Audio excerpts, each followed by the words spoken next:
El tema de hoy va a estar dividido, el tema de traumatismo en tejidos blandos se va a dividir en lesiones provocadas por agentes externos y el siguiente tema va a ser específicamente sobre quemaduras, que también ese es un agente externo, pero el tema va a ser específico sobre esa situación.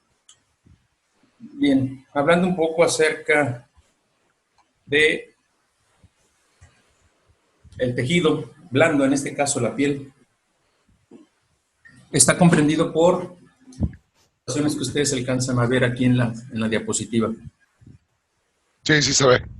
De la que nos importa que se conozca, pues obviamente van a ser los vasos sanguíneos, debido a que si estos rompen su continuidad, provocan una hemorragia, y si esa hemorragia no es controlada, entonces pone en riesgo la vida del paciente.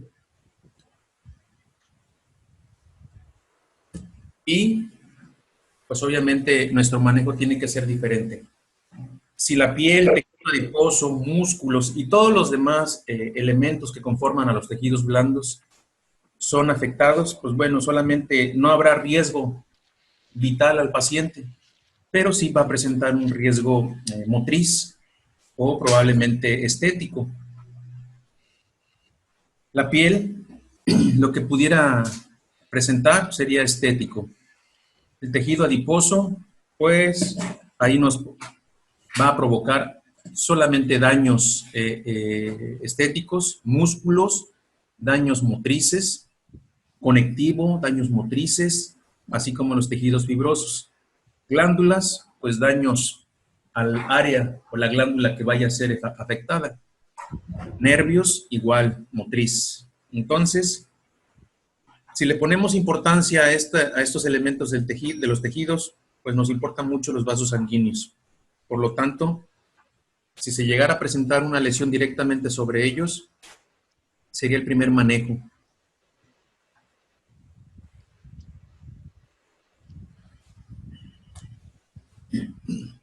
Específicamente la piel, pues es todo lo que cubre nuestro cuerpo, todo. Y es aproximado porque pues no todos los cuerpos son iguales, los que miden 1,80, los que miden 1,60, pero es aproximadamente, no aparece nadie más. Es un órgano. ¿Y qué significa órgano?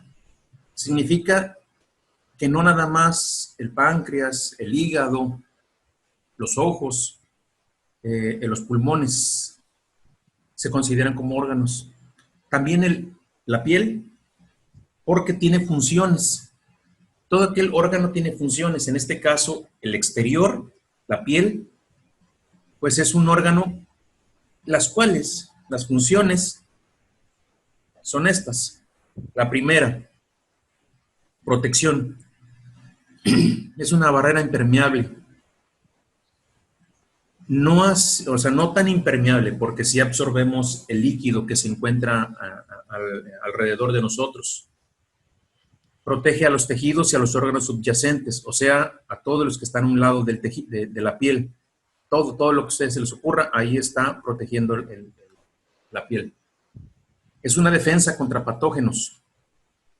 Bien, ahora, todos estos puntos de la protección no significa que es al 100%, porque la defensa tiene que ser ayudada por el aseo diario que tenemos nosotros. El hecho de que nosotros podamos subsistir con todas las bacterias y virus que andan alrededor, no significa que en su momento, si no los eliminamos, nos van a provocar daño. Por ejemplo, con los que subsistimos y a veces ni nos damos cuenta, son los que viven en nuestra cama. Tienen contacto directo con nuestra piel y ahí estamos, subsistiendo los dos. El problema es que a veces son demasiadas bacterias alrededor de nosotros y provocan una enfermedad. Y el cuerpo, tratando de defenderse, pues los elimina, pero realizando manifestaciones en nuestro cuerpo, por ejemplo, reacciones alérgicas, por ejemplo, temperatura, diarrea, algo que ingresa a nuestro cuerpo que no es protegido por la piel, pues va a provocar algo en nuestro cuerpo, pero esa situación que provoca el cuerpo no es en sí realizada por la bacteria. Por ejemplo, la temperatura es una alteración de la misma, pero por el cuerpo.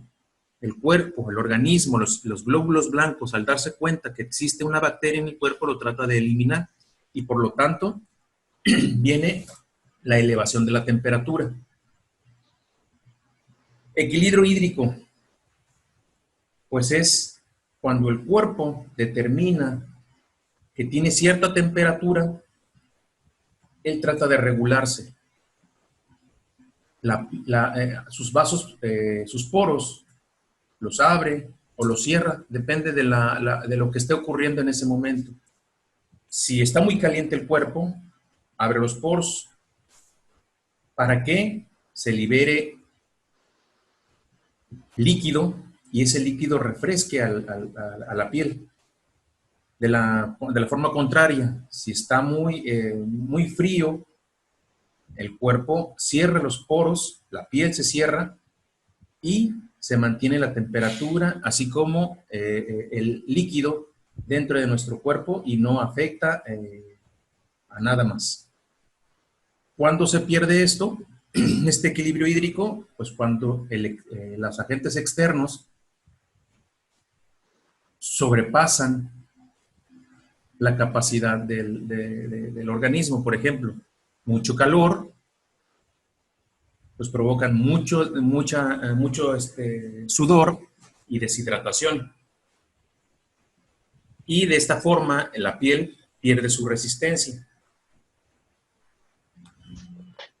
Regulación de la temperatura, lo que comento hace un momento. Cerrando o contrayendo los poros, asimismo los vasos sanguíneos. En un tema ya visto y que van a ver, me imagino, más adelante, o si no es que ya se vio la porosidad de los vasos sanguíneos. Cuando existe, creo que lo van a ver más tarde, en estado de choque. Cuando un vaso sanguíneo pierde su resistencia, se hace poroso y entonces se forman los edemas. En este caso, aquí solamente libera una cierta cantidad porque está controlada. En el estado de choque no hay un control. Aquí sí. Aquí simplemente el organismo está determinando que existe cierta temperatura externa y se regula el calibre de los poros. Asimismo, le ordena a las glándulas sudoríparas que actúen. Hay muchas personas que sudan demasiado, aunque haga o no haga mucho calor, y hay otros que sí. Y el tejido adiposo se agrega a esto como aislamiento térmico. Algunos tenemos más, otros tenemos menos, pero al final de cuentas, todos tenemos un tejido adiposo que actúa como amortiguador, así como de apoyo a las glándulas sudoríparas y a la piel. El tejido adiposo no es como más que la grasa, es un líquido gelatinoso en forma circular que forma la grasa. Asimismo funciona como excreción. Los que les gusta hacer ejercicio y a los que no igual, a veces cuando nos suda la cara y nos escurre el sudor hacia los labios y por alguna situación pues le hacemos un tipo de contacto de los labios con la lengua y ese sudor, sentimos que ese sudor está salado porque se están excretando las sales que se encuentran en el torrente sanguíneo. Por lo tanto, dicen los estudios que para regular la presión arterial, el practicar un ejercicio cardiovascular libera cantidades de sales y por lo tanto el paciente presenta un ligero, obviamente no con solo ejercicio ya se va a bajar la presión arterial, la hipertensión, mejor dicho, pero sí ayuda a equilibrar esta misma. Asimismo, el dióxido de carbono, aquí pregunta, vamos a ver, Josué, el dióxido de carbono normalmente, ¿o cuál es su excreción principal? A través de la respiración. ¿Por dónde, perdón? ¿Sí me escuchó? A la respiración. ¿Me escuchó? A través de la respiración. Exactamente, muy bien, eso sí lo escuché. Esa es la excreción principal del dióxido de carbono. Pero ayudándolo, también se encuentra a través de la piel. Asimismo, el exceso de agua puede liberarse a través de la piel. Y, Rafa, Sí. ¿cuál es la excreción principal para liberar el líquido? La excreción principal para liberarnos del agua. ¿Para liberarnos de qué, perdón? El agua. ¿Qué órgano o sistema es el principal para liberar esta cantidad de agua? Los riñones. Así es, el sistema renal, muy bien. Entonces, la piel ayuda, es coadyuvante a todos los demás órganos o sistemas. Okay. Otra de sus funciones principales es una absorción de impactos, pero también tiene niveles de energía. Por ejemplo, un puñetazo, una patada, un batazo, una pedrada con filos romos, o mejor dicho, sin filos, con áreas romas, que golpean la piel, pues esta tiene un nivel de cavitación que puede ser temporal o permanente, pero no así a objetos puntiagudos o no así a objetos que rebasan la capacidad de energía de la piel y la rompen. ¿Qué es una cavitación, Julia?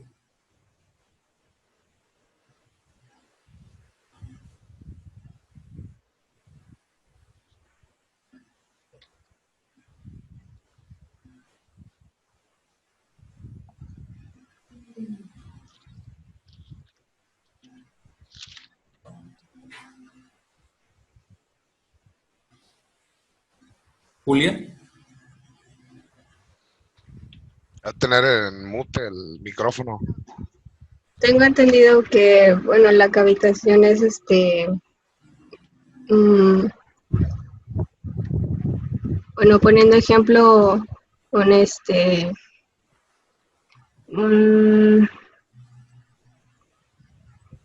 ¿cómo se llama? Un traumatismo penetrante.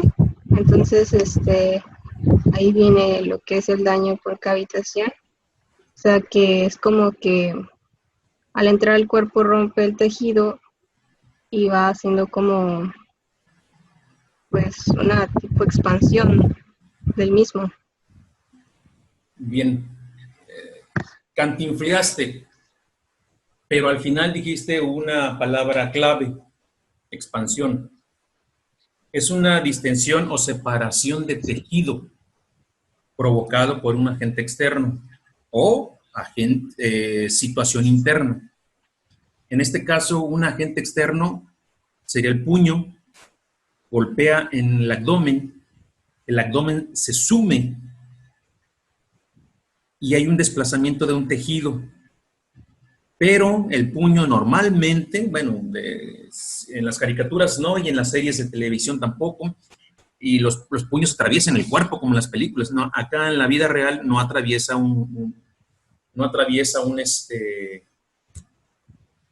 el tejido, pero lo estira y por lo tanto ese tejido, esas células se separan, pero como la piel tiene esa capacidad de elasticidad, se regresa.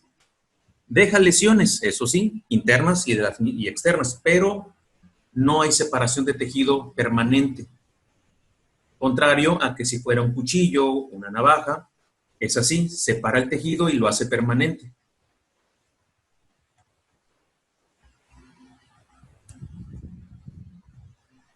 Las capas de la piel, la más externa, la epidermis, a donde se encuentran los vellitos, donde se encuentra el color de nuestra piel y donde está la última terminación de los poros. La dermis, pues es la siguiente clasificación. Si nos regresamos aquí, vean el área café, ¿la ven? Ahí dan epidermis, donde está la coloración de nuestra piel, los vellitos, la terminación de los poros y la terminación de las glándulas sudoríparas. Después le sigue la dermis, es una situación, conjunto de nervios, vasos, glándulas, músculos. Y por último, el tejido celular subcutáneo, que lo que hace es la grasa. Ahí alcanzan a ver el color amarillito. Bueno, normalmente no es tan amarillo. Recuerden que nuestro cuerpo, y para estudios, le dan colores para diferenciarlos, pero no significa que tengamos los mismos colores que aparecen en los estudios en nuestro cuerpo. Las arterias y las venas tienen el mismo color, nada más que a veces, bueno, no mismo, sino una diferencia es mínima. Pero para diferenciarlas en estudio, en bibliografía, pues obviamente les ponen colores y todo eso. Las formas sí son correctas, pero no los colores. Asimismo, el tejido blando, que sería el músculo directamente que se adosa en algunas partes, se adosa a hueso y en otras se adosa a órganos, como abdominales. Óseo, como en el cráneo. Óseo, como en las extremidades inferiores, superiores. Bien. Ahora, vamos a lesiones internas, sin una vía abierta desde el exterior, que en algunas bibliografías les llaman heridas cerradas o les llaman heridas intracavitarias. Cerradas porque no hay una comunicación, como su nombre lo dice, y intracavitaria significa intra significa dentro de, cavitaria, dentro de una cavidad. Tenemos, por ejemplo, la que dice contusión, es si le ponemos una herida cerrada, pues como tal, todas las imágenes que ven son cerradas. Pero si le ponemos un segundo nombre a la contusión, sería una herida intradérmica. Si vemos la lesión de un órgano sólido, aquí en el ejemplo le podríamos poner intrahepática o intracavitaria o intraabdominal, como la que se ve en la ruptura de la víscera hueca, intraabdominal. Laceración y puntos internos acá en la costilla podría ser intraparenquimatosa o intrapulmonar. En lesión por aplastamiento sin herida externa también podría ser intradérmica. O sea, se diferencia el lugar donde se encuentra, en la dermis, en un órgano, dentro del abdomen, dentro del pulmón. Así es como. Pero para que ustedes ya no, así como que no haya mucha complicación, heridas sin una vía abierta desde el exterior o heridas cerradas. Nada más que cuando se refieran a una herida cerrada, tienen que poner la región.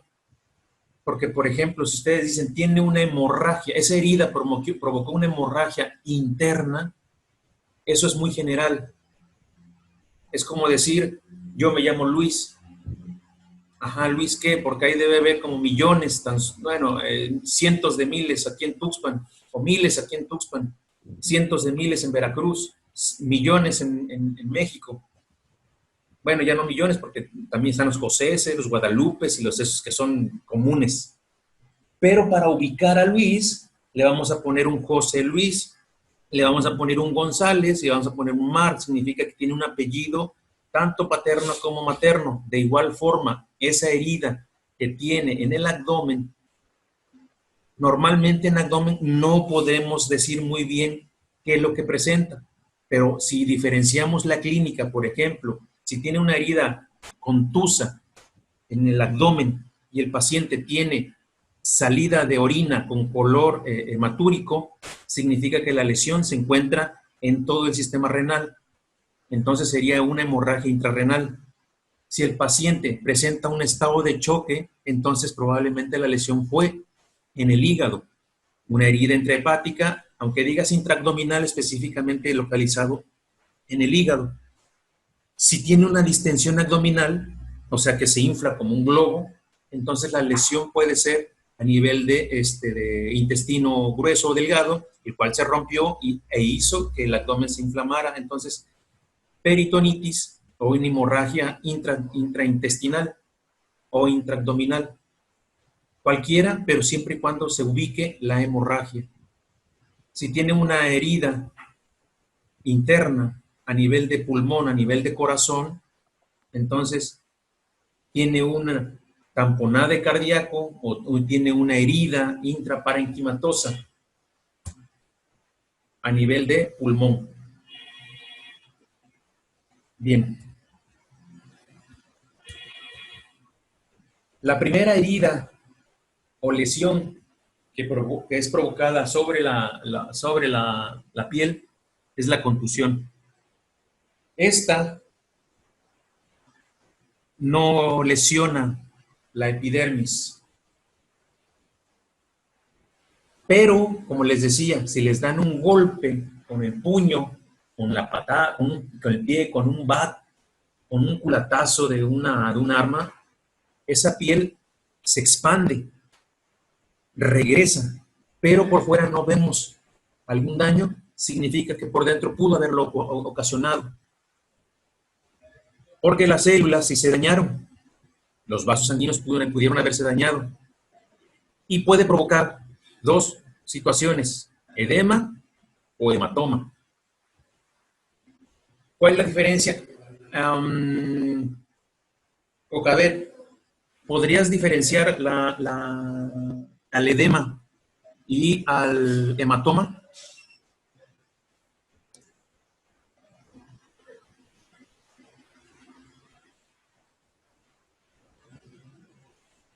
Ocabet. Ok. Felipe, ¿ahí estás? Así, aquí estoy. A ver. El edema, pues, es la retención de líquidos en la piel.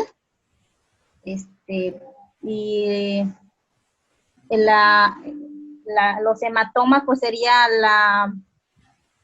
la retención de sangre que no pudo regresar o sea, los vasos que se rompieron, la sangre que se quedó ahí atrapada.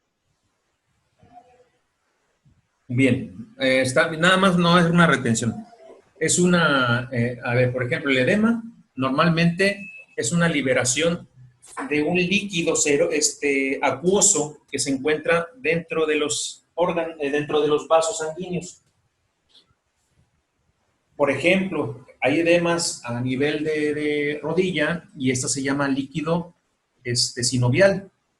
Normalmente no es sangre, es un líquido. Y el hematoma genera una inflamación boludita y hasta se hace ahí una especie de cerrito dentro de la piel, porque es una cantidad de sangre. Por eso luego dicen que en los chupetones se quita haciéndole así con por ejemplo, los chupetones normalmente se hacen en el cuello, normalmente. Entonces se pone rojito, se le rompieron con la succión que le hicieron con la boca, le rompieron los tejidos, perdón, los vasitos sanguíneos. Entonces, ¿qué es lo que hacen? Agarrar una moneda, pero tiene que ser de cobre, le estoy pasando el tip. Una moneda de cobre, no sé si existan ya esas monedas, y se tienen que tallar con la parte sobre la manchita. ¿Qué es lo que está haciendo científicamente? Pues simplemente están como barriendo ese líquido y lo están distribuyendo para que ya no se ponga tan morado. Eso no funciona en un edema. O también con una cuchara, dicen algunos que ya practican también eso. Pero no, entonces el edema es una situación de un líquido que ya no lo puedes expandir. La sangre es un líquido más menos denso y se puede regar. El líquido que sale, por ejemplo, del tercer espacio a nivel de codo, a nivel de articulaciones, esos edemas no se distribuyen tan rápidamente. O, sobre todo, los edemas cerebrales. Y sobre todo porque no podemos ingresar al cráneo. Entonces, allá adentro los edemas tienen que ser perforado el cráneo y tienen que extraer ya sea sangre o sea un líquido que se encuentre regado en ese momento. ¿Cómo se llama el cambio de coloración, Julia? Hay una hemorragia y existe un cambio de coloración. ¿Cómo se llama ese cambio de coloración?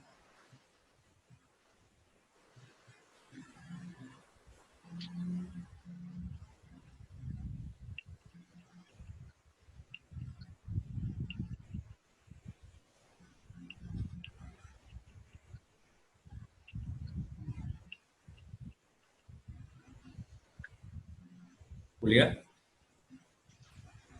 No recuerdo el nombre, no recuerdo el nombre. A ver, Rafa, ¿recuerdas? No. Felipe, bueno, a ver, ¿quién se acuerda, Felipe?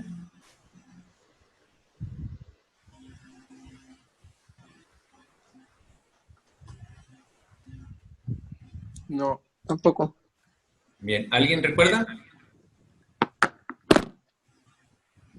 Equimosis. Sí, yo le iba a decir. Es el cambio de coloración provocado por el sangrado que se encuentra en esa área. Primero se pone verdecito, luego se pone moradón y ya se pone negrito. Depende también el tipo de piel que tenga la persona lesionada. Bien, ese es el cambio de coloración. Y se puede quedar un rato ahí ese cambio de coloración, a menos que utilicen la técnica de la moneda de cobre o de la cuchara.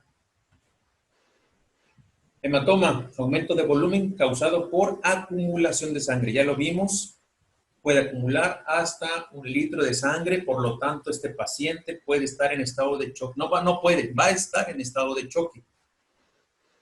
El estado de choque ya lo van a comprender más adelante, que es la pérdida sanguínea en porcentajes, que puede ser grado 1 hasta 750 mililitros, grado 2 entre 750 y casi litro y 200, grado 3 más del litro y medio, casi 2 litros, grado 4 casi hasta 2 litros y medio, y el paciente conforme esos vaya perdiendo esa cantidad de sangre, pues entonces va a presentar manifestaciones. Pero en este caso, por ejemplo, ¿en dónde se puede guardar 1 litro aproximadamente de sangre?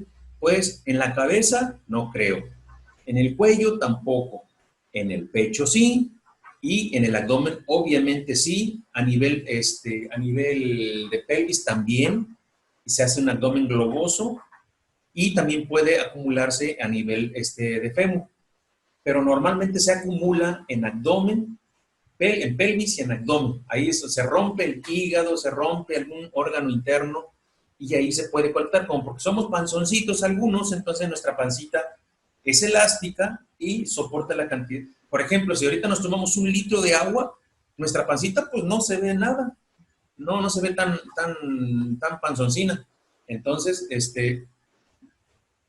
imagínense perder 1 litro de sangre, pues no nos damos cuenta. Entonces tenemos que manejar muy bien la clínica.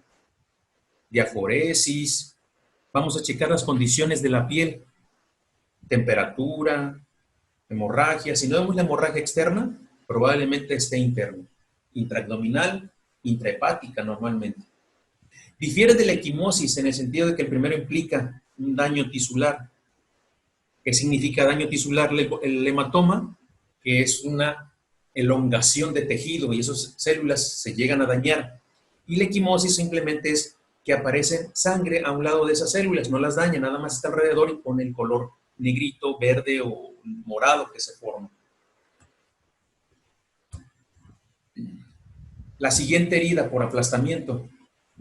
Disculpe, ¿cómo voy a saber o voy a observar un daño tisular? El daño tisular lo vas a observar normalmente a nivel de extremidades inferiores, superiores, tórax, abdomen y pelvis. Ahí es donde vas a ver daño tisular. ¿Cómo? porque se van a formar las evisceraciones, perdón, los hematomas. Esos hematomas ya dañan el tejido tisular, pero no ponen en riesgo la vida del paciente, a menos que sea en cráneo, ahí sí pone en riesgo la vida del paciente, o que sea sobre tórax, ahí sí pone en riesgo la vida del paciente porque contrae los vasos sanguíneos del corazón o los vasos sanguíneos del pulmón. Ese es un daño tisular y específicamente lo vas a ver cuando esté rota, o sea, en las heridas abiertas. Gracias. También vas a ver daño tisular cuando veas una extremidad aplastada. Obviamente, si se aplasta en la cabeza, pues ya no hay por dónde. Si se aplasta el tórax, hay probabilidades que lo encuentres muerto, pero muy probablemente vaya a morir. Si se aplasta el abdomen, probablemente lo encuentres vivo, pero es probablemente que se vaya a morir también si no lo atiendes rápidamente. O sea, quitarle el objeto que lo esté aplastado. Pero si le aplasta las extremidades inferiores o superiores, ahí sí vas a ver daño tisular. ¿Por qué? Porque va a haber una inflamación agresiva. Por ejemplo, que le aplaste un objeto, una piedra, un coche sobre el antebrazo derecho, todo el brazo derecho se va a hacer moradito, se va a ver inflamado y ahí vas a ver claro daño tejido tisular, porque va a estar ya necrótico, negro, inflamado. Un ejemplo de ello, sin llegar a ser aplastamiento, pero más o menos un ejemplo de cuando ocurre una compresión, es cuando un anillo en los dedos queda muy pequeño y se lo quieren intentar sacar y por más que tratan de sacarlo no sale y entonces el dedito se pone frío, se pone gordito y ahí hay un daño tisular temporal. Pero si no le quitan ese anillo durante 1 hora, 2 horas, 3 horas, probablemente ese dedo se pierda. Bueno, no el hueso, pero sí el tejido. Y entonces eso es un daño tisular permanente. Otro daño... Ajá. Perdón. ¿Eso es porque no hay una buena circulación de sangre? Así es, debido a que ese objeto que está aplastando, aquí puse un ejemplo de un anillo, pero más o menos es el ejemplo, que un objeto aplasta parte de la extremidad y ya no hay circulación hacia la parte distal. No así, por ejemplo, si aplasta la mano, pues no hay bronca, porque como quiera todo el brazo y antebrazo puede seguir circulando. Pero si le cortas la circulación a una parte del brazo o antebrazo, entonces la mano se va a empezar a inflamar, a edematizar, todo se va a romper y se va a poner negro y feo. Y entonces eso sí es un daño tisular. El ejemplo que puse del anillo no es aplastamiento, pero era más o menos que comprendieran qué le pasa a la parte que se queda aplastada. Bueno, Sí, a la parte distal. Bien, la otra lesión es la explosión. Pues bueno, esta puede afectar de 2 formas. Las ondas expansivas y los objetos voladores. Estas ondas expansivas van a provocar que se rompan órganos internos o que si llega a romper la piel, depende la fuerza, el impacto de esa onda expansiva de la explosión. Y normalmente las explosiones, pues bueno, en la actualidad ya los actos terroristas son provocados por objetos voladores, por ejemplo, bombas caseras que encierran en una, ¿cómo se llama? En una botella de metal, le echan clavos, balinas, fierros y le ponen un detonante y eso hace que explote. Entonces, esos objetos voladores son los que provocan que provocan las lesiones directamente sobre el tejido. Cuando ese objeto no llega a impactar, porque se acabó la fuerza de ese objeto, la onda expansiva sí sigue, y esa es la que puede llegar a romper a los órganos huecos o vísceras huecas. En este caso específicamente, oídos, a los pulmones, a las vísceras. Son las que se llegan a romper, y ese líquido se riega y provoca lesiones a nivel de abdomen o a nivel de abdomen. Puede haber una peritonitis, no se va a morir rápidamente, pero si no lo atienden, se va a morir. A nivel de oído, pues simplemente se va a quedar sordo, pero a nivel de pulmones, esos pulmones se rompe uno, pues entonces el paciente no va a ventilar y se nos va a morir por no atenderlo rápidamente debido a la ruptura de ese órgano.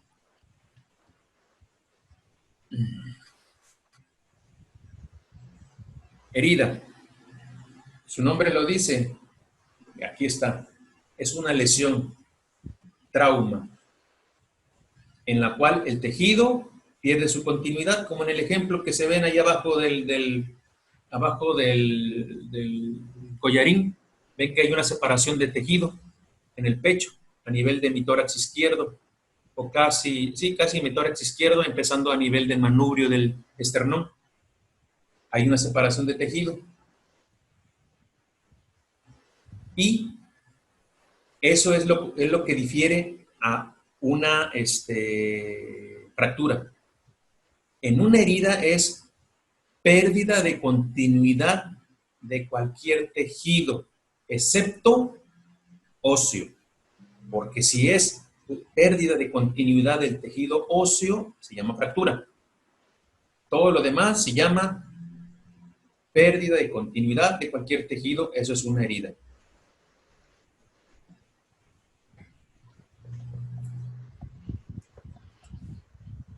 Características de estas heridas. La abrasión. Más de algunos hemos tenido esta lesión en alguna vez en nuestra vida.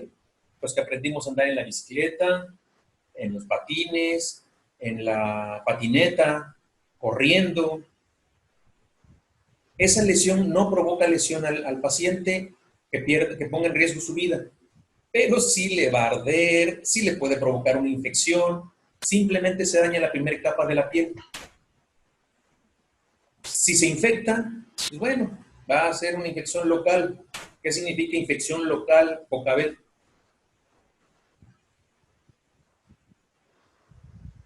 Específica del área dañada, Muy bien. aislada. Exacto. Entonces, ahí, por ejemplo, el ejemplo que tenemos aquí en el área frontal izquierda, superior al área periorbital izquierda, pues si no se limpia esa herida, se le va a infectar y se le va a poner calientito alrededor, va a salirle pus y se va a poner, pero no le va a pasar nada más. Pero si esa herida llegara, ya no fuera abrasión y fuera penetrante, llegara a tejido interno, entonces sí habría problema. Pero en este caso, no hay problema. Aquí el problema sí, va a ser estético, le va a quedar una marca y solamente se daña la capa externa. No hay riesgo a la vida, solamente al tejido local. En el caso de ese borrachazo, basta con nada más hacer la limpieza de esa área. Bien. Continuamos con tu comentario, Josué. Terminamos ahorita aquí la sesión. Conectamos una vez más en unos minutos. Ahorita continuamos con tu duda.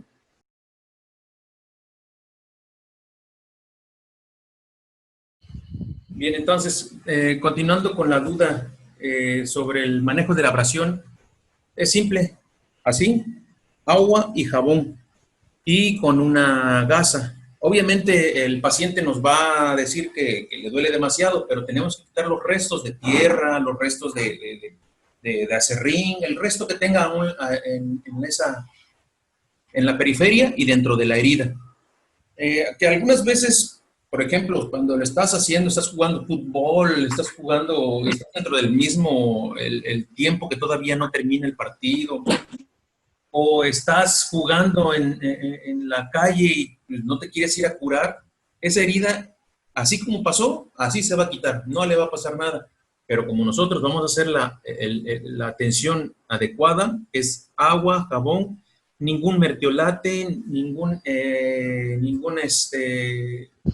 violeta, ningún polvito de sulfatiazol, nada. La herida abrasiva, solamente agua y jabón y dejar que se seque. Si es muy extensa, pues bueno, por ejemplo, que sea todo el pecho, toda la espalda, bueno, le ponemos cierta cantidad de gasa o la cubrimos para que no haya un riesgo de infección mayor. pero simplemente agua y jabón y que aguante el paciente. Con que aguante ya la hicimos. Entonces, la abrasión se queda a la intemperie. O sea, mi duda era sobre ahora sí que la atención que se le da, obviamente se le hace la limpieza vigorosamente hasta quitar todo polvo, todo lo que tiene, que no es, hasta que quede la piel, ahora sí que a flor de piel, y no se le pone ninguna gasa, sino que se deja así a la intemperie. Varía el tratamiento sobre la gasa. Por ejemplo, si estás en tu casa, Ajá. pues se supone que no hay mucho polvo, no hay muchas bacterias, que sí hay en el ambiente, y así puedes andar en tu casa. Pero si ya te tienes que trasladar de un punto a otro, por ejemplo, de tu casa al trabajo, y el trabajo es, pues a lo mejor es de campo, a lo mejor es de donde sudas demasiado, pues sí, no queda de otra, tienes que cubrirla para que no se esté infectando todo el día. Si vas a trabajar en oficina y estás sentado solamente, pues y no afecta el roce del pantalón, el roce de la camisa, te lo puedes descubrir un momento. Pero el manejo es agua, jabón, y depende de la situación, se cubre. Si es un trabajador de empresa y que tiene que regresar a trabajar, pues no queda de otra, hay que cubrirlo. Así es, estás en tu casa, te le recomienda, ya sabes que llega a tu casa, te bañas, agua y jabón. Ella no lo va a hacer vigorosamente, porque obviamente pues, duele y le va a arder, mejor dicho, pero se lo deje descubierto y con eso es suficiente. Ni vitacilina, aunque sea la mejor medicina que hay, no la pongan vitacilina, no le pongan mertiolate, ningún líquido, nada de esos líquidos. Pero, Gracias. ojo, algunas quemaduras provocan algún tipo de escoriación y ahí sí se tiene que echar un líquido secante que se llama rifocina. Pero solamente es en esas situaciones, nada más en quemadura. En una abrasión común y corriente, nada. Agua, jabón, y depende de la situación, se cubre. Bien. En el tema anterior, yo sé que también se puede poner el óxido de zinc. No sé ahí si aún está vigente eso o ya no. Sí, lo están utilizando sobre todo en escoriaciones provocadas por el sol y por por algunos animales. Pero de ahí en fuera, si no, es más, para que lo tengas, pues tienes que ir a comprarlo. Y las raspaduras pues, son momentos así. Si ya es muy, por ejemplo, que esté muy complicada, pues sí le echas eso, el óxido de zinc. Pero es más, nosotros lo llevamos a playa cuando es el operativo de Semana Santa. Él se tiene en el botiquín preparado para en caso de que sea necesario.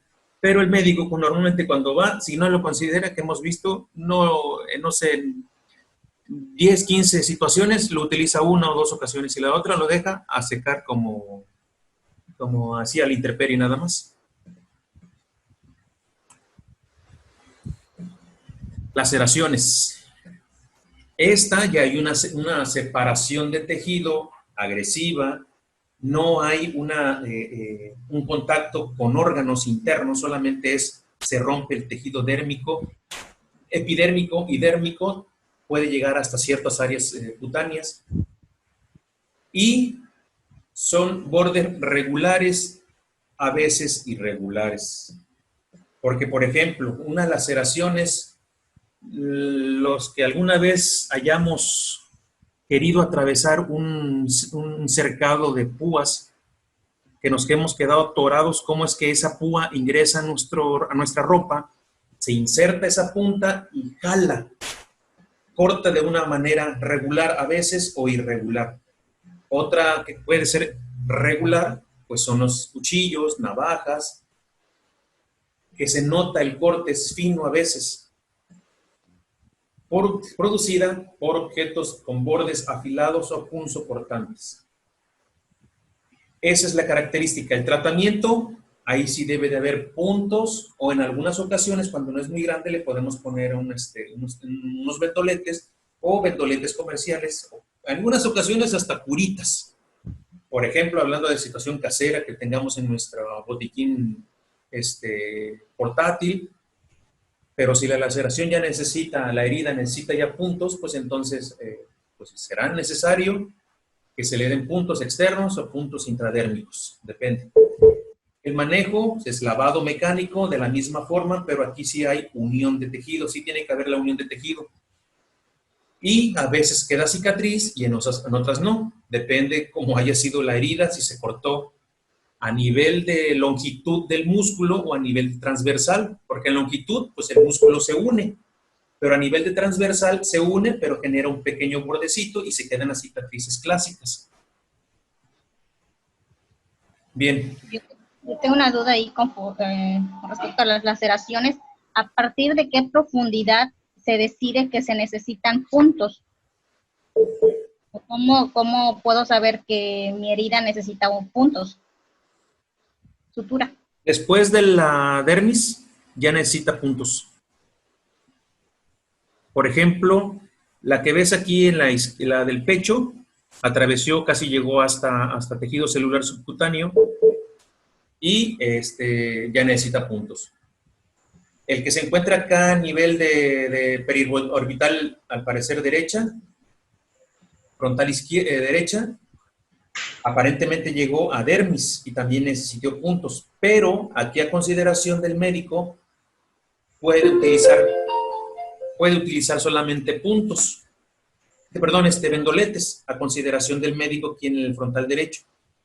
¿Te das cuenta que acá en el izquierdo, donde está el pecho, ahí sí necesita unión de tejido? Acá unión de tejido, pero con un agente que tense, que penetre un tejido y rompa y lo una. En cambio, el de acá, el derecho, el de la frente, ahí probablemente con solo puros vendoletes podría ser la unión a consideración del médico, pero llegando a la dermis ya se utilizan tejidos. Perdón, tejidos, puntos. Puntos. Ok, gracias. Sí. Y depende, hablando de los puntos, pueden ser puntos internos para unir tejido celular y puntos externos para unir el tejido dérmico. Ese sería... Se ocuparían los dos, ¿no? Ahí. Así es. Los intradérmicos son son crómicos y los externos para los dérmicos son de nylon. Los crómicos en algunas ocasiones se unen estos y se van desapareciendo microscópicamente dentro de la piel o se adhieren a la piel. Los de nylon no. Eso sí, unen y después cuando pasen los 7, 10 días hay que retirarlos. ¿Es por lo regular esos días o No, también depende de la herida, pero lo clásico que manejan es como el COVID, entre 7 y 14 días. Ok. Y también el manejo que haya, la situación que haya tenido el lesionado, por ejemplo, si es trabajador de campo, hablo de campo no de la agricultura, sino de campo que anda en espacios abiertos, que tiene que andar, por ejemplo, un pailero, por ejemplo, un soldador, por ejemplo, el de limpieza, que tiene que andar moviéndose para allá y para acá, por ejemplo, también el mismo agricultor, los que están trabajando en movimientos agresivos, pues entonces esas heridas se pueden llegar a infectar o a abrirse, y entonces tienen que volver a quitar, o sea, les tienen que quitar esos puntos y volverle a ponerles nuevos. Y a veces esos 7 a 14 días se multiplican. Ok, entrado. Heridas punzantes, estas sí tienen un peligro mayor. Estas sí pueden poner en riesgo la vida del paciente. Porque depende de la dirección del objeto penetrante, pues puede afectar, por ejemplo, en pecho, pues puede afectar pulmones y corazón. Y si es en abdomen, pues puede afectar órganos intraabdominales, entre ellos el hígado. Heridas punzantes, tienes orificios de entrada y de salida. Esas más o menos son como cuando penetra un taladro. Bueno, a veces es lo que nos han dicho. Yo no he sentido que me pique un taladro, ¿eh? Ni creo que ni ustedes. Pero gente que ha dicho eso, es como cuando da vuelta ese objeto y atraviesa. Y esa es la herida punzante transfictiva. Y tiene a veces entrada y salida. Normalmente, ¿quién hace esta herida punzante transfictiva? ¿Se imaginan? Si tiene que dar vueltas al momento de entrar. ¿Alguien se imagina cuál objeto puede provocar esa herida?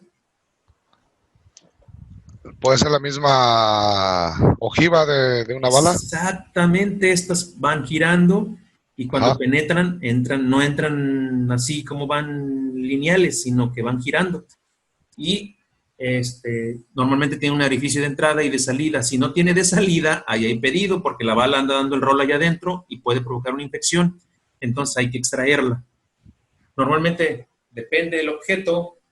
Si nada más atravesó la mano, pues es superficial. Si atravesó el antebrazo y nada más llegó hasta el hueso, superficial. Pero, por ejemplo, si atravesó el abdomen y llegó hasta órganos abdominales como tales, pues entonces son orificios profundos. Y si a eso le sumamos que la persona que mete el objeto, ya sea el puñal, cuchillo, navaja, todavía por dentro le da vueltas, o sea, le hace como batidillo, pues entonces no nada más nos vamos a sospechar la parte lineal del cuchillo, sino que allá adentro le pudo haber dado vueltas, como normalmente le hacen los profesionales. Es no nada más meten y sacan, sino que también le dan vuelta, y luego más, si es un cuchillo que traiga dientitos extras, pues entonces tiene más lesiones internas. Y no hay que retirarlo si está dentro. Hay que fijarlo y trasladarlo así. Si está en una posición en que no puede, por ejemplo, ahí como la imagen que se ve, el paciente lo tiene en la parte de omóplato izquierdo, entonces no puede acostarse en posición supina. Persona en posición dorsal no se puede acostar, entonces hay que llevarlo lateral, mientras no le afecte la ventilación, que ahí puede afectar ventilación, puede afectar el pulmón izquierdo. Y lo fijamos, lo trasladamos así, y allá en el hospital quirúrgicamente se lo retirarán. Abulsión. Bueno, pues como dice ahí, es la piel, por alguna fuerza externa, por ejemplo, en la oreja, el arete se jala, en las peleas, jalas, y, por ejemplo, hay las chicas que se ponen los piercings en las ¿cómo se llama? En la nariz. Si se pelean o alguien se enoja y se lo jala, puede romper ese tejido. Si se lo ponen a nivel de ombligo o de clítoris, pues eso puede provocar lesiones de desgarro. Y como en la imagen izquierda, es como también le llaman herida de dedo de guante, porque es como un guante, retiras el tejido externo, que es el epidermis, y se queda solamente el tejido interno, que es de la dermis para adentro, y se ve así como la mano, como si fuera un guante. No pone en riesgo la vida del paciente, solamente pierde el riesgo de la extremidad, es estético. No así al anterior. En esta penetrante pone en riesgo la vida clara, es factible el riesgo que pierda vida el paciente. Ya dije muchas vueltas, el chiste es que puede morirse este paciente con una herida punzante. Más si es intracavitario. Si es en extremidades, no hay problema. Va a perder la extremidad probablemente, pero nada más. En cambio, si es en cerebro, cara, en cuello, tórax, abdomen y pelvis, probablemente muera. O en fémures.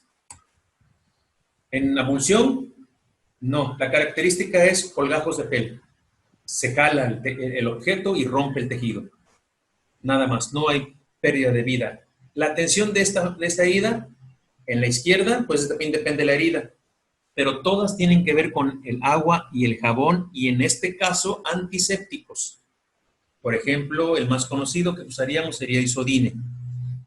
Grandes cantidades de isodine en la mano y pocas cantidades de isodine acá en la oreja. Y nada más con eso, agua y jabón y isodine. Con eso es suficiente. Cubrimos la parte de acá de la herida de la izquierda de la oreja y cubrimos.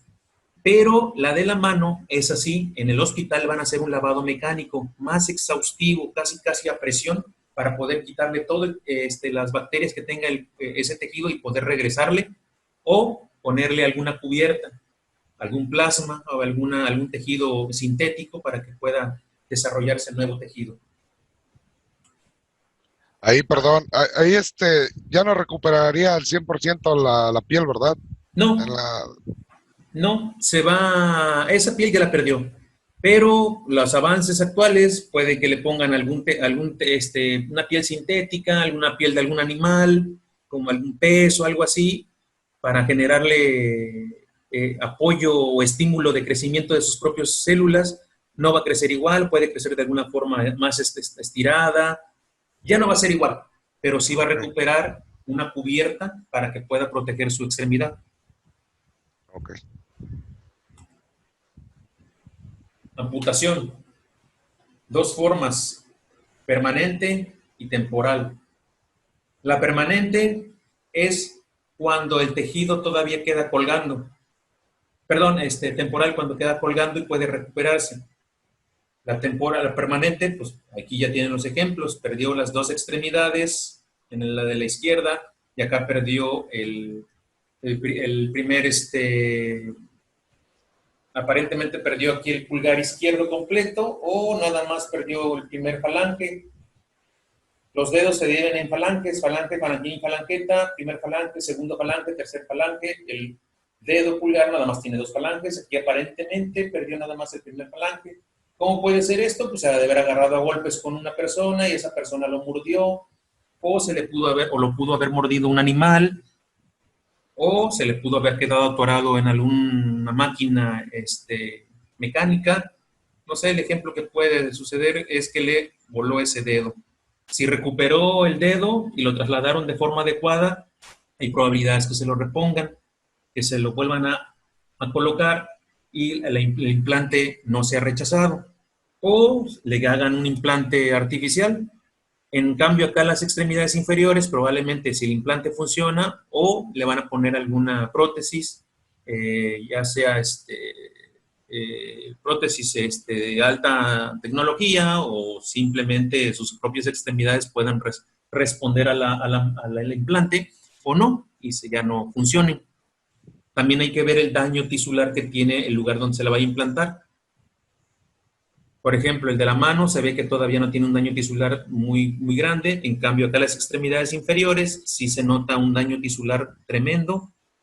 Probablemente si se rompe rodilla ya bailó. Aparentemente creo que las dos fueron rodillas. Entonces si ya la rodilla no funciona, pues tendrían que poner ya un implante, prótesis artificial, no en una prótesis completa. Aquí el manejo de nosotros es simplemente cubrir con un vendaje compresivo para que no haya un sangrado excesivo. No le vamos a poner torniquete, a menos que el torniquete sea exactamente en la orilla, pero sea compresivo, y el torniquete tiene que cumplir características. Debe ser ancho, no antes que agarramos la agujeta o el cable y con eso hacíamos el torniquete. Tiene que ser ancho y compresivo. Por ejemplo, ahí le podemos dar en las extremidades inferiores, podemos agarrar una venta de 5 a 10 centímetros y darle vueltas al muñón para hacer que se presione y ya no sangre. De igual forma, en el otro lado, pues bueno, parece que se observan las puntas de los huesos, creo. Y pues bueno, ahí tendríamos que hacer un vendaje compresivo periférico y distal al huesito ese para que no estorbe la punta del hueso. Ese es el tratamiento que nosotros haríamos. Y buscar las partes amputadas por si el cirujano estético puede recuperarlas y las puede implantar una vez más. Por aplastamiento,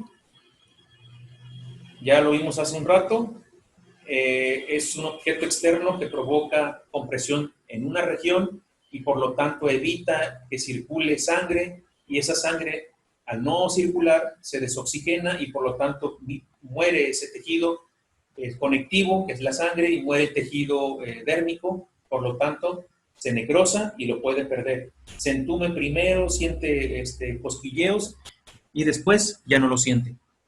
El problema es que si nosotros llegamos y no tenemos conocimiento sobre el shock séptico y sobre el shock distributivo, nosotros quitamos el objeto y esa sangre intoxicada regresa al torrente sanguíneo y entonces provoca una reacción alérgica o anafiláctica general, cuando nada más estaba localizada en una extremidad. Como nosotros no cumplimos esa regla de esperar que circule ligeramente, ¿Qué es lo que tenemos que hacer en la regla? Es mantener esa presión. Ahora ponemos un vendaje y conforme pase el tiempo, 5 a 10 minutos, poco a poco vamos liberando para que la sangre circule poco a poco, no circule de golpe, para evitar la intoxicación o la anafilaxis. Entonces, ¿qué es el aplastamiento? Pues bueno, es un daño a tejidos, pues todo lo que rompa. A donde aplaste y rompa, pues eso es lo que puede hacer. Si cae sobre la extremidad inferior, sobre la rodilla, pues puede aplastar y romper la rótula. Si cae sobre el fémur, lo puede romper las arterias femorales. Si cae sobre la cabeza, pues ya bailimos. Si cae sobre el pecho, puede que no nos deje respirar, se fracturen costillas.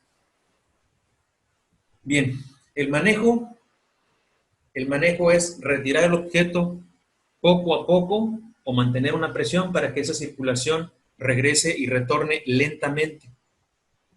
Si no hay sangrado, pues no podemos hacer nada más. Tenemos que administrar una solución salina con indicaciones del médico. Recuerden, toda indicación que está fuera de nuestro nivel, tenemos que pedir autorización al médico para que él nos diga, aunque nosotros sepamos hacerlo, pero siempre tenemos que pedir autorización al médico, siempre. Aunque sepamos hacerlo, siempre tenemos que darle, mira, tenemos este paciente, presente esta característica, y él nos va a decir qué hacer. Aunque nosotros ya lo sepamos, tenemos que recibir un informe verbal por parte de nuestra autoridad médica. En este caso, si hay una amputación, si hay un aplastamiento, le comunicamos, le decimos qué hacemos y él nos va a decir un manejo de administrar líquido y de cuántas vías y qué tipo de líquido. Mordedura, pues bueno, las que podemos recibir a veces las más complicadas, las más infecciosas son las de los seres humanos.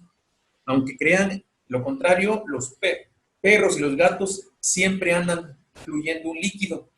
Ese líquido para los perros les funciona como limpieza, como antiséptico. Nosotros no andamos de babiar, más que cuando vemos, o las chicas ven a un hombre muy guapo, o los hombres ven a una chica muy guapa, entonces babean, o muy buena o muy buena.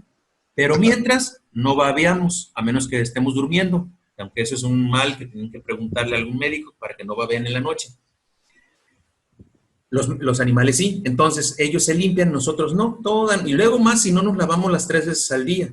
Ni aún lavándonos las 3 veces al día, ni utilizando los antisépticos bucales, mantenemos una boca limpia. Por lo tanto, cuando mordemos, pasamos esa bacteria a la persona que mordemos. Y aunque eso es diferente en los besos, los besos no los eliminen, las mordeduras sí. En las mordeduras no hay que morder a nadie. Porque esas lesiones son muy infecciosas.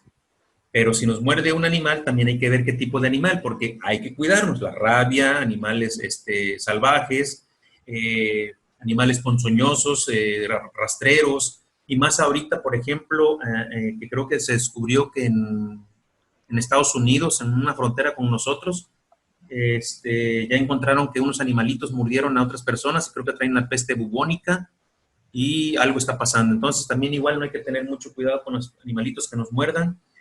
Si nos muerde un perro, o sea, hablando de los clásicos, los caseros, pues hay que preguntarle al dueño si tiene, ¿cómo se llama esto? Sus tarjetas, ¿no? ¿Cómo se llaman? Sus cartillas de vacunación y todo eso. Y si no, pues nosotros tenemos que vacunarnos y tener las atenciones de terapia y reportar ante la Secretaría de Salud. Esto sí tenemos que reportar. Los anteriores no se reportan tanto así, pero las mordeduras sí tenemos que reportarlas a la Secretaría de Salud para evitar que ellos hagan la investigación y no se haga una plaga o alguna epidemia provocada por animales, ya que ellos son los encargados de mantener el control de esos animales. El manejo que nosotros vamos a hacer en el escenario, el mismo, agua y jabón, no más, y lo cubrimos para que llegue al área donde vaya a ser atendido. Deben de tomarse con seriedad y evaluadas por un médico. Seriedad significa que tenemos que saber qué lo mordió para cuando llegue con el médico nosotros le digamos qué hacer. La infección solamente que nosotros no tengamos un cuidado adecuado, sí puede infectarse. Bien. Lesiones por explosión, como se hablaba hace un momento, se divide de esa forma, primaria, secundaria, así como va, y todo depende de lo que nos golpee. Ya vieron la primaria, que lo que tiene es la onda expansiva. Secundaria, los objetos que arroja la explosión. La terciaria, el cuerpo se convierte en un misil debido a la cantidad de energía.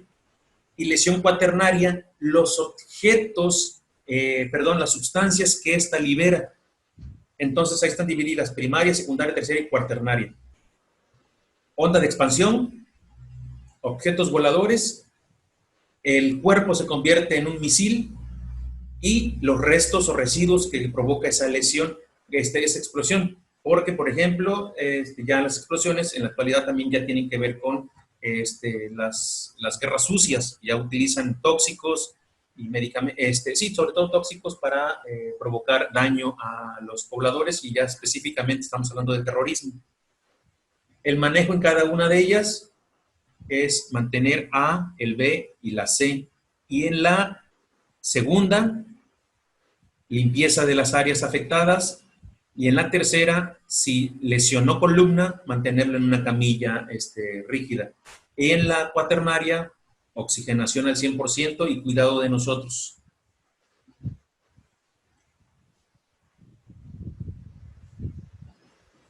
Bien. Estas son muy raras. Estamos hablando cuando ya son empresas en industria que se manejan la inyección de plástico, la inyección de metal ¿cómo se llaman estas? Poliuretano y demás cosas.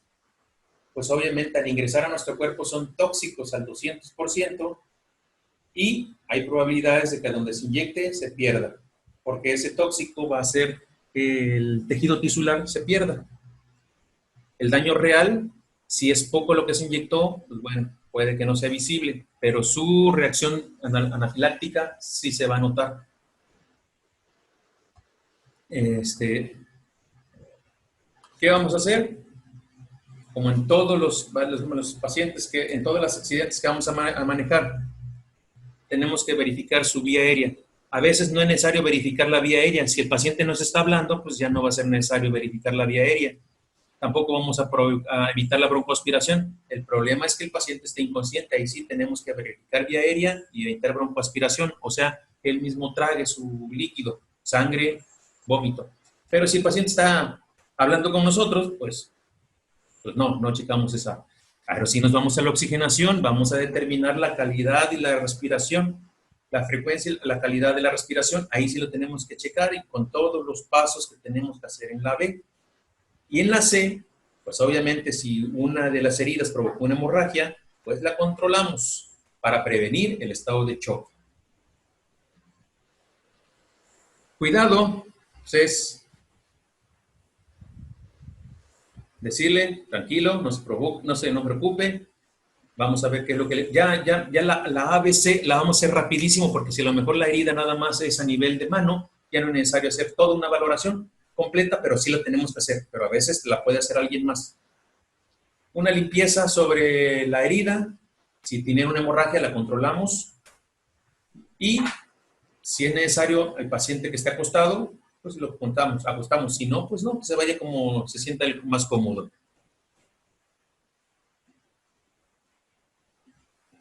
En el traumatismo penetrante específico, algo específico en el penetrante. Si existe una herida de entrada, tenemos que buscar una herida de salida. Las armas de fuego normalmente dan vuelta, rebotan allá adentro, las balas, las ojivas. Entonces hay que ver más allá de lo que imaginamos, de lo que vemos hay que imaginar más allá. Si por ejemplo fue un picayelo a nivel de pierna, pues no le va a doler todo el cuerpo, nada más le va a doler esa área, y solamente si se le mueve. Si no se le mueve no hay mucho dolor. Pero el picayelo tú te imaginas. El problema es que es una bala, entonces ahí no nos imaginamos bien hacia dónde direccionó la bala. En el cuchillo, sí, pues nos imaginamos un cuchillo. ¿Qué tan grande puede ser? A menos que es un machete. Entonces el machete se atravesó.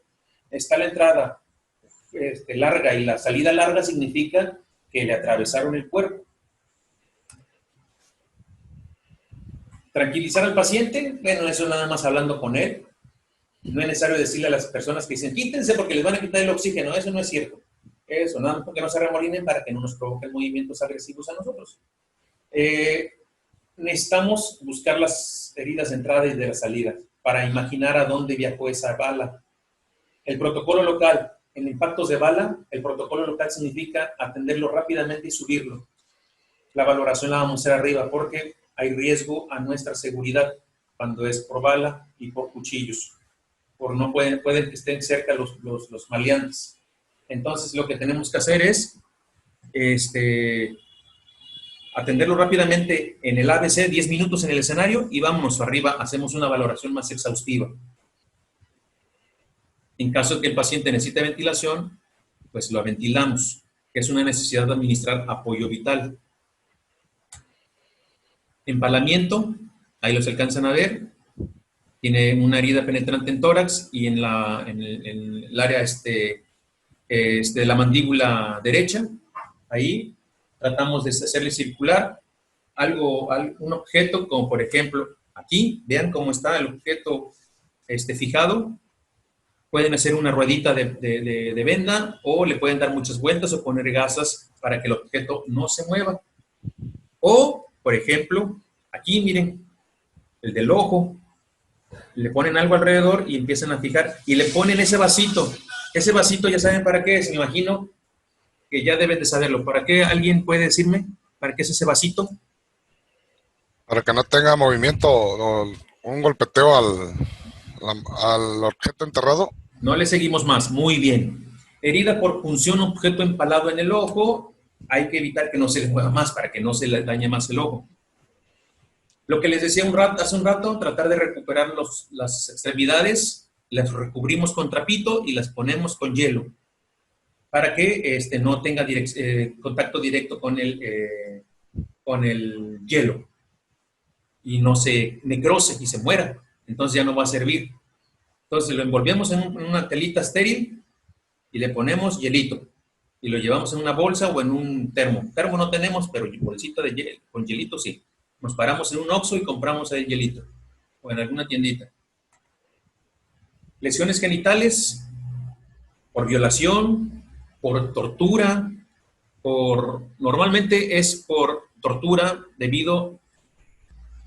por violación, o sea, violaron y las personas que se quieren desquitar normalmente lo hacen de esa forma, desquitándose para que no lo vuelva a hacer o se los cortan.